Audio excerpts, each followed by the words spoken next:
Oi, gente, boa tarde. Gente, olha onde eu tô hoje. A gente veio ficar dentro de casa. Quer ver aquele lugar bonito que eu vi? Mas veio pescar. E eu vou também.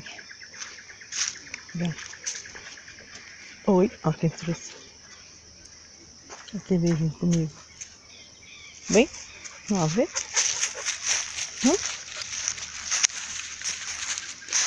Vamos ver. Opa. Olha, gente, que legal.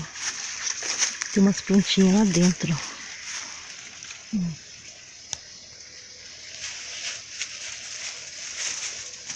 flor branca.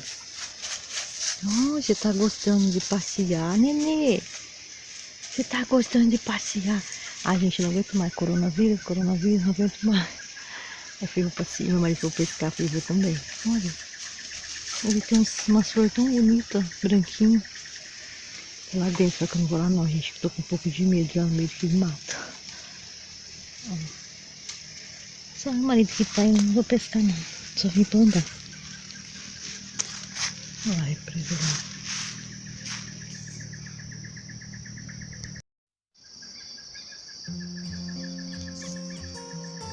Olha, gente, que gostoso.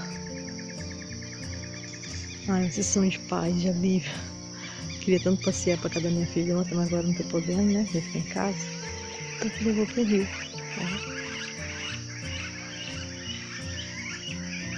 Olha quanta plantinha branca, florzinha branca.